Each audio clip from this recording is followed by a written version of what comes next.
नेपाल में एक पवित्र स्थल है जहां 1400 वर्ष पुरानी सोते हुए विष्णु की मूर्ति स्थित है, जो काठमांडू घाटी की शांत पहाड़ियों के बीच स्थित है। यह प्राचीन कला और शिल्पकारी की प्रेरणा देने वाली महान कृति ने लाखों तीर्थयात्रियों और कला प्रेमियों को आकर्षित किया है। चलो इतिहास की गहराइयों में घुसकर अद्भुत संसार सोते हुए विष्णु का अन्वेषण करें। हिंदू धर्म के पवित्र ग्रंथों या महाकाव्यों में भगवान शिव, भगवान विष्णु, भगवान ब्रह्मा और कई औरों के अनगिनत चमत्कारों की कहानियां हैं। उन सभी कहानियों में से एक है भगवान शिव ने समुद्र मंथन से निकले घातक विष हलाहल का सेवन किया और उसके बाद शिव को नीलकंठेश्वर या नीले गले वाले भगवान कहा गया, क्योंकि उनका गला नीला हो गया था। जब देवी पार्वती ने उनके गले में विष को नियंत्रित किया और उसे शरीर भर में फैलने से रोका। इस प्रकार की थी नीलकंठेश्वर की कहानी। हालांकि नेपाल में काठमांडू घाटी में बुद्ध नीलकंठ नामक एक पवित्र स्थल है जो विष्णु के सम्मान में समर्पित है, जिसका अर्थ होता है पुराना नीला गला। एक पवित्र मंदिर बुद्ध नीलकंठ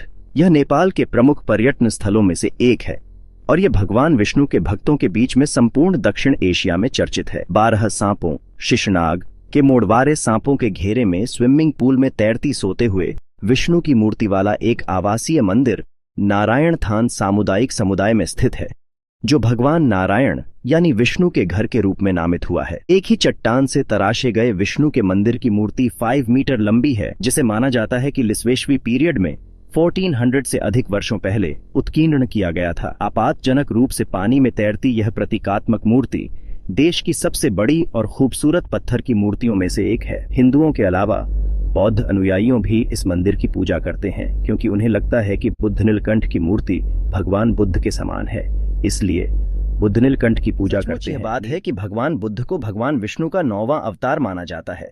ऐसी कोई कहानी नहीं मिलती जो बुद्ध नीलकंठ और भगवान शिव के बीच संबंध स्थापित करती हो।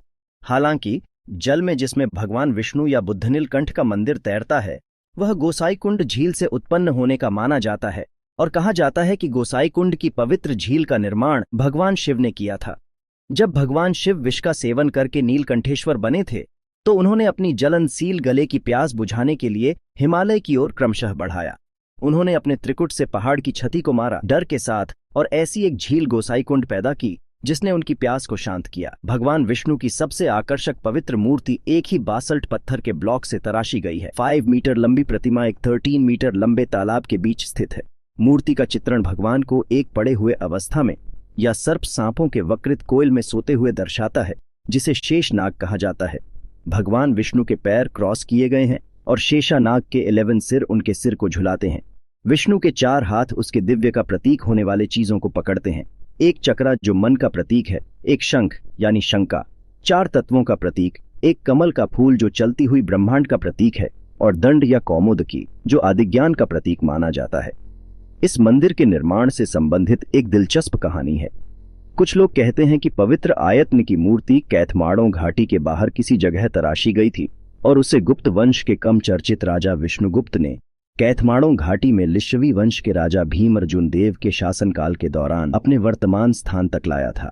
एक और कहानी कहती है कि कई समय पहले वहां एक किसान और उसकी पत्नी रहती थीं, जो अनिर्दिष्ट कृषि भूमि पर खेती करती थीं।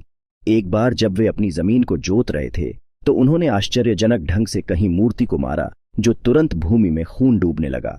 आगे खुदाई करते हुए उन्होंने भगवान विष्णु की विशाल मूर्ति को पाया। मूर्ति को भगवान विष्णु की मूर्ति मानते हुए उसे उन्होंने बरामद कर लिया और उसे अपने वर्तमान स्थान पर रख दिया। मंदिर का दर्शन करने के लिए राजाओं पर अभिशाप होने की एक कथा है। बावजूद इस तथ्य की कि राजा को भगवान विष्णु का अवतार माना जाता है, नेपाल पर राज्य करने वाले सम्राटों को पवित्र मंदिर बुद्धनो कांठ भिंटने से रोक दिया गया था।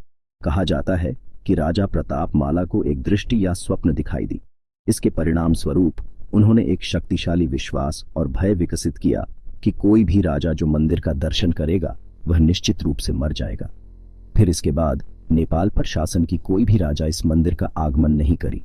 हजारों तीर्थयात्री होते हुए के 2 महान शुभ एकादशी पर यानी हरिशयनी और हरोबोधिनी मंदिर के आगमन किया जाता है, जो 4 महीने की अवधि मार्क करती है, जब भगवान विष्णु को सोने के लिए विकसित किया जाता है।